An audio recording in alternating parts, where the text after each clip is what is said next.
Hello everybody, this is Digraj Singh Rajput. Welcome to Magnet Brains. इस video में हम क्या पढ़ने वाले हैं? इस वीडियो में हम पढ़ेंगे Mughal relations with other rulers.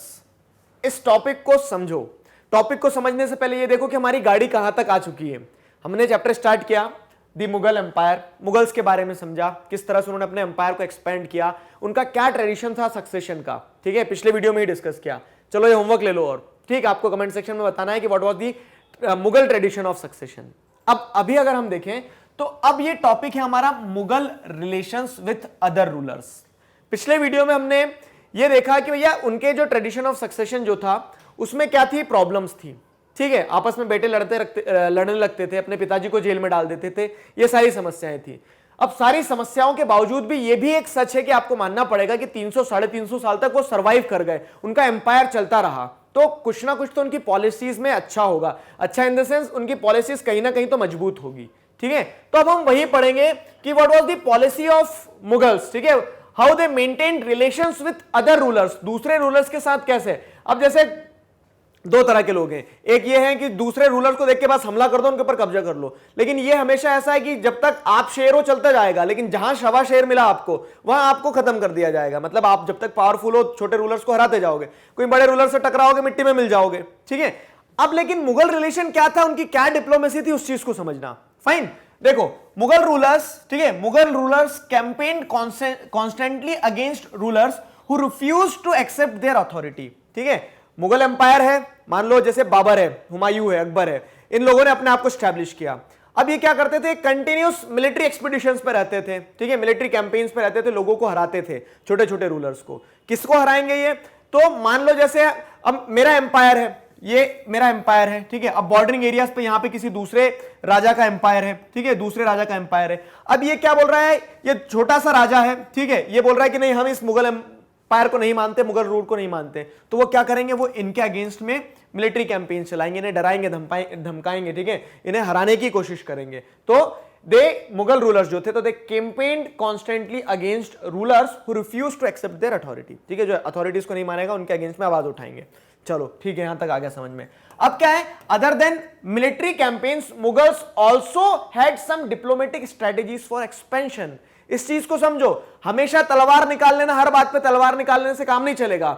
जो काम सुई कर सकती है वो तलवार नहीं कर सकती है, मानते हो उस चीज को? ठीक है, सुई से कपड़े सील सकते हो आप, तलवार से सिलोगे क्या? और कपड़े के 4 कपड़े बना दोगे आप।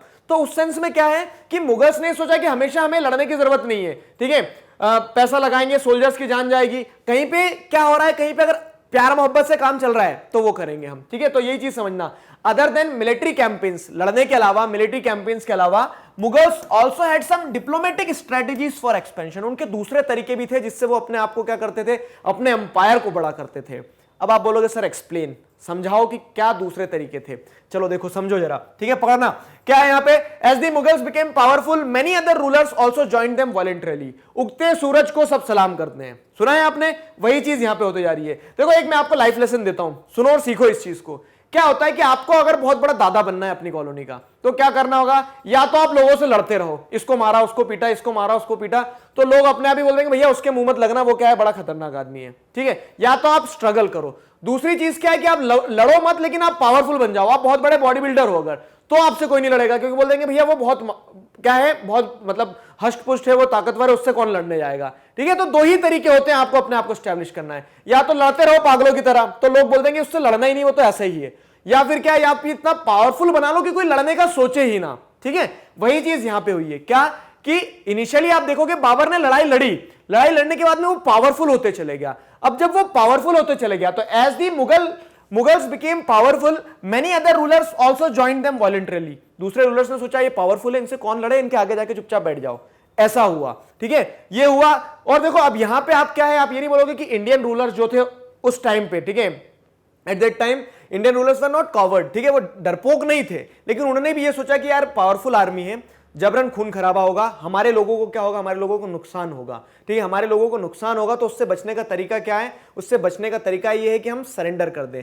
अब अगली चीज समझो, देखो सामने वाला थोड़ा सा क्या हो रहा है, अगर कॉम्प्रोमाइजिंग पोजीशन देखी ना, सामने वाला 2 कदम आगे आएगा तो आप भी 1 कदम आगे आओगे। तो मुगल्स ने भी सोचा कि सामने वाला जब लड़ नहीं रहा है, वो क्या कर रहा है, वॉलंटरीली हमारे साथ ज्वाइन करना चाह रहा तो हम उसकी रिस्पेक्ट करेंगे, पूरी हम उसकी पूरी रिस्पेक्ट करेंगे। तो उस तरह से क्या हो गया, 2 कदम ये आए, 1 कदम ये आए, और फिर मुगल एम्पायर अल्टीमेटली बड़ा हो गया। तो ऐसे कॉम्प्रोमाइज मिट आउट होने लगे। तो फॉर एग्जांपल जैसे आप देखोगे मुगल एंड राजपूत टाइज, ठीक है, बहुत सारे ऐसे मतलब आपको एग्जांपल देखने को मिलेंगे कि जब अकबर के टाइम पीरियड के खास करके अकबर ने अपने मिलिट्री कैंपेन चलाए, सभी को एक तरह से फतवा इशू करवा दिया, ठीक है, सभी के पास क्या एक रॉयल ऑर्डर पहुंच गया, रॉयल ऑर्डर पहुंच गया, ये सही शब्द रहेगा, ठीक है, रॉयल ऑर्डर पहुंच गया क्या कि मुगल एम्पायर मुगलिया परचम के अंदर में आ जाओ या फिर लड़ लो हमसे, ठीक है। रूलर्स जो थे, तो रूलर्स ने तो क्या बोल दिया कि अगर डरा रहे हो धमका रहे हो तो लड़ लो, आ जाओ, ठीक है, लेकिन अगर आप कोलैबोरेट करना चाह रहे हो, देखो कंपटीशन नहीं कोलैबोरेशन, तो यहां पे मुगल्स ने क्या किया, कोलैबोरेशन पे फोकस किया, ठीक है। तो उन्होंने बहुत सारे, जैसे उस समय पे क्या था, उस समय पे अगर मुगल्स के बाद में दूसरा आप नाम देखोगे देश में तो वो राजपूत किंगडम्स थी। अब राजपूत किंगडम्स थी तो वहां पे क्या था, राजपूत किंगडम्स का ऐसा था कि मुगल जो रूलर्स थे, मुगल रूलर्स ने राजपूत किंगडम से बोला कोलैबोरेशन, उन्होंने बोल दिया ठीक है कोलैबोरेशन, उन्हें लगा कि जबरन खून खराबे से बचा जाना चाहिए, ठीक है।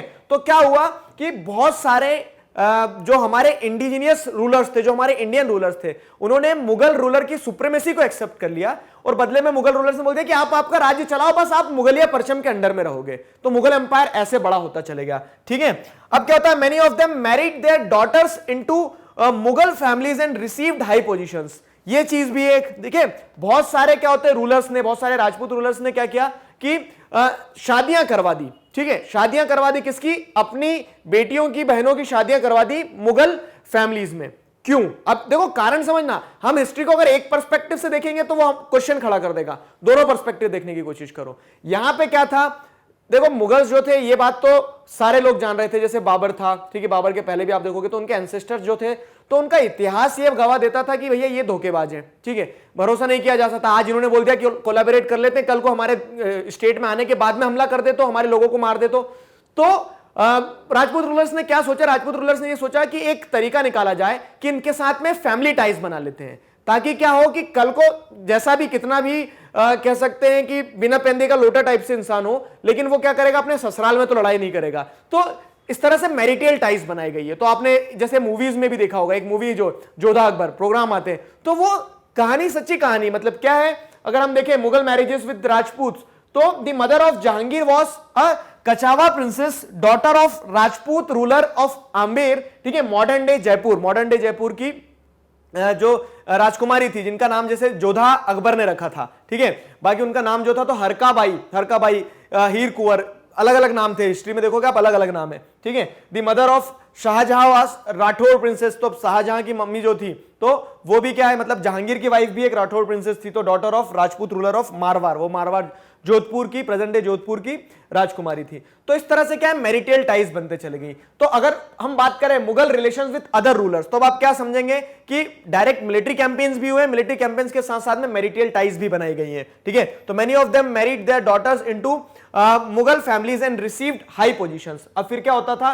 कि शादी करवा देने के बाद में वो लोग उस कोर्ट में क्या करते थे, उस कोर्ट में उनकी हाई पोजीशंस मिल जाती थी, या फिर कह सकते हैं कि कोलैबोरेशन चल रहा है ना, तो कोलैबोरेशन में मिलिट्री कमांडर बन गए, ये सारी चीजें चल रही थी। लेकिन फिर एक बार मैं आपको क्लियर कर देता हूं इस पॉइंट पे कि यहां पे ठंडे दिमाग से काम लिया गया कि खून खराबे से बचाया जा सके, जनता को बचाना है, तो उन्होंने ये मतलब एक तरह से सैक्रिफाइस समझा। लेकिन फिर over the period of time क्या होता है कि कुछ मुगल रूलर्स जो थे तो वो इन रिलेशंस को और बेहतर तरीके से चलाते। जैसे आप देखोगे कि अकबर के कोर्ट में जोधा का बहुत बड़ा रोल था, ठीक है, बहुत बड़ी एक कह सकते हैं इन्फ्लुएंस रहती थी, ठीक। आगे आप देखोगे तो जहांगीर के कोर्ट में भी इस तरह से इन्फ्लुएंस देखने को मिलेगी आपको, but many resisted as well. लेकिन समझो, अब देखो यहां पे आप बोल सकते हो कि शायद स्वाभिमान पे थोड़ा सा क्या हो गया, क्वेश्चन उठ गया कि यार कैसे हमारे लोगों ने हार मान ली, ठीक है, या फिर कह सकते हैं फॉरेन इन्वेडर्स जो थे, इनिशियली फॉरेन इन्वेडर्स ही रहेंगे ये, ठीक है, लेकिन बाद में जो देखोगे मुगल्स तो फिर वो इंडिजीनियस होते चले गए, उन्होंने इंडिया के रूलर्स बन के रूल किया एक तरह से। लेकिन कुछ लोगों को ये पसंद नहीं था कि हम मुगलिया परचम के अंदर क्यों आए,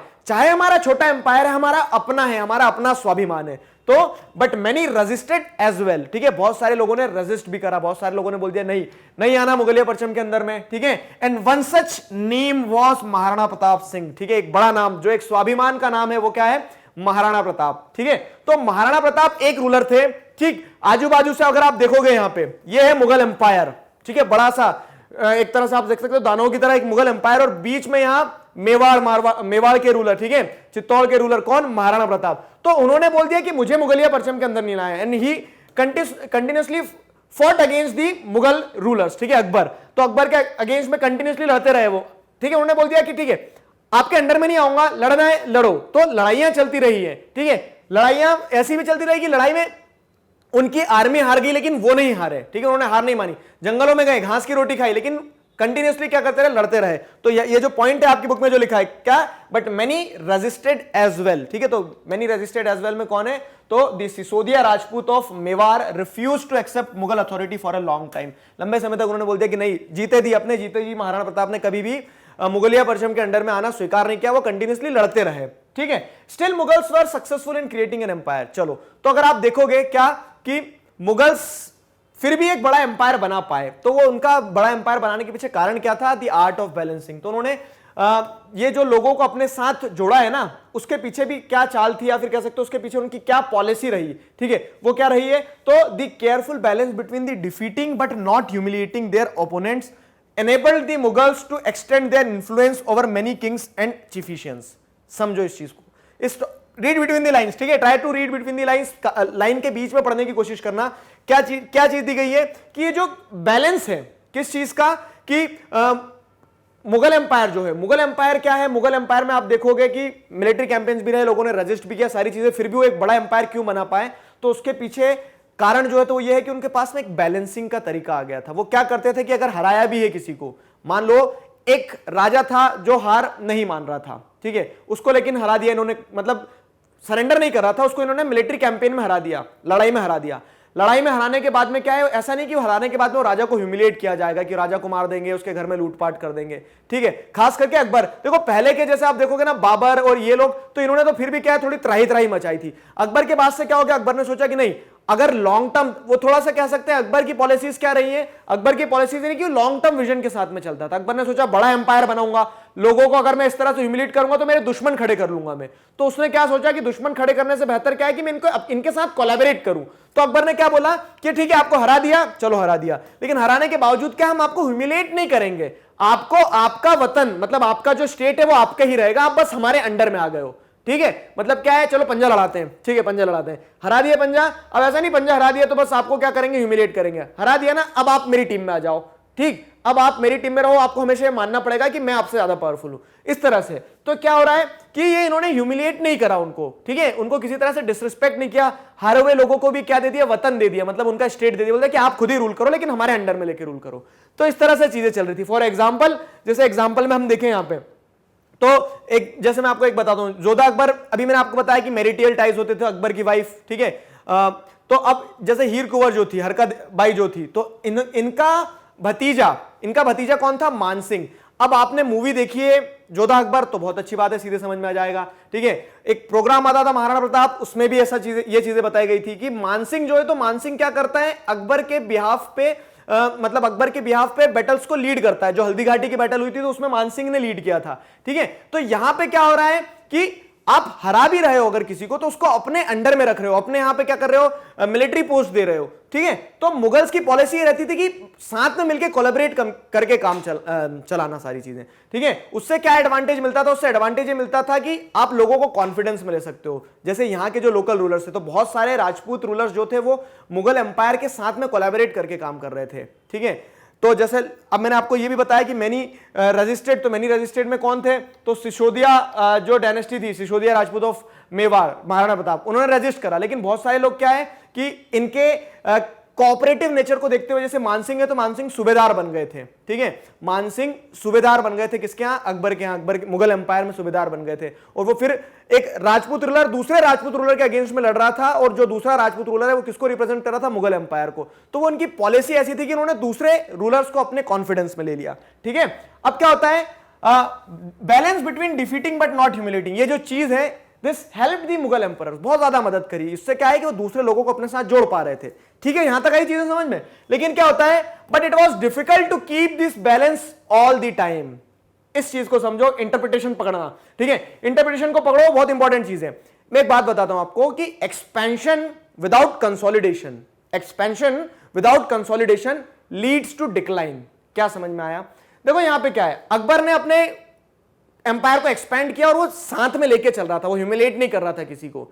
लेकिन जब आप क्या कर रहे हो, आपके एम्पायर को एक्सपैंड तो कर दोगे लेकिन कंसोलिडेट नहीं कर पाओगे, अगर उसे संभाल नहीं पाओगे, ठीक है, तो वो क्या होगा, वो कंसोलिडेट नहीं कर पाए तो वो आपकी डिक्लाइन में हो जाएगा एक तरह से, फिर वो आप संभाल नहीं पा रहे तो टूटते चले जाएगा। वही चीज ये हुई है कि जब तक बैलेंस बना के चल पा रहे थे ये अकबर तक, अकबर जहांगीर भी कह लो, शाहजहां भी कह लो, तब तक ठीक है, लेकिन जब ये बैलेंस नहीं बना पाए, ठीक है, but it was difficult to keep this balance all the time. जैसे फॉर एग्जांपल अगर हम बताएं आपको कि पॉलिसी ऑफ औरंगजेब, औरंगजेब की क्या पॉलिसी थी, तो मैंने आपको अभी जब एम्परर्स के बारे में बताया, मुगल एम्परर्स के बारे में, तो उसमें मैंने समझाया था कि औरंगजेब क्या करने लगा था, औरंगजेब जहां पे मिलिट्री एक्सपीडिशन ले जाता है तो वो अपनी रिलीजियस वैल्यू को इतना ज्यादा इंपॉर्टेंस दे रहा था कि वो दूसरे रूलर्स को ह्यूमिलिएट करने लगा, ठीक है, और उन्हीं दूसरे रूलर्स में से एक कौन थे, तो व्हेन औरंगजेब इंसल्टेड शिवाजी, छत्रपति शिवाजी महाराज को जब औरंगजेब ने क्या किया, इंसल्ट किया ना, तो उस समय पे शिवाजी महाराज ने बोल दिया ठीक है, शिवाजी महाराज ने अपने किले बचाने के लिए एक समय पे बोल दिया था कि मैं तुम्हारे साथ कोलैबोरेट करने को तैयार हूं, लेकिन जब औरंगजेब ने क्या किया, औरंगजेब ने शिवाजी महाराज को इंसल्ट किया, तो when he came to accept the Mughal authority, और शिवाजी किस लिए गए थे, उन्होंने बोला था ठीक है मैं मुगल अथॉरिटी मान लेता हूं, आप उनके बीच में जो भी ट्रीटी हुई थी, ठीक है, आप हायर क्लासेस में पढ़ोगे, अभी इतना समझ लो बस कि औरंगजेब के पास शिवाजी इस तरह से गए थे कि चलो ठीक है आप बढ़े, आप आगे रहो, लेकिन जब औरंगजेब बैलेंस नहीं बना पाया, उसने बोला कि अब तो मेरे अंडर में आ गए हैं शिवाजी महाराज, मैं इन्हें क्या करूंगा, मैं इन्हें मरवा दूंगा यहां पे, तो शिवाजी तब वहां से तो निकल गए आगरा से, और आगरा से निकल के आने के बाद में उन्होंने बोल दिया अब रुक जाओ बेटा तुम, ठीक है, तो शिवाजी ने फिर क्या किया, फिर कंटिन्यूसली शिवाजी ने गोरिल्ला वॉरफेयर स्ट्रेटजी के साथ में हमला किया, औरंगजेब को बार बार मतलब कह सकते हैं औरंगजेब का जो सपना था कि दक्कन जो है, पूरा साउथ इंडिया जो ये वाला पार्ट जो है, ठीक है, तानाजी मूवी में देखा होगा आपने, तो उनका जो सपना था कि मैं पूरे एरिया पे, मतलब औरंगजेब का जो सपना था कि मैं इस एरिया पे रूल करूंगा, शिवाजी ने वो सपना चूर चूर कर दिया, ठीक है, तो उस तरह से क्या है, उस तरह से आपने देखा होगा कि मैं जो आपसे कह रहा हूं कि जो बैलेंस बनाने का आर्ट था वो एक समय तक चला, लेकिन जब ये आर्ट नहीं चला पाए तो उसके चलते क्या होता है, उसके चलते उन्हें कंसिक्वेंसेस फेस करना पड़े, रिबेलियन हुआ उनके अगेंस्ट में, ठीक है, मुगल एम्पायर जो है, तो मुगल एम्पायर ये बैलेंस कंटिन्यूसली नहीं बना पाया, औरंगजेब के बाद से क्या होता है कि कंसिक्वेंसेस ये हो कि बहुत सारे रेबेलियन देखने को मिले, and one such example is of Shivaji Maharaj, ठीक है, ये सारी चीजें हमने इस वीडियो में पढ़ी।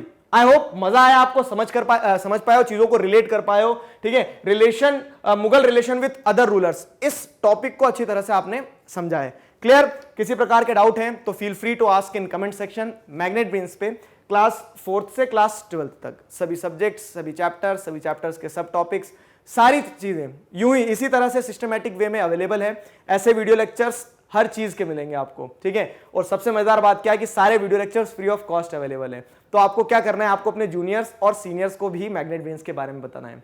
नेक्स्ट वीडियो लेक्चर में मिलते हैं अगले टॉपिक के साथ। Till then stay connected, keep learning. Thank you very much.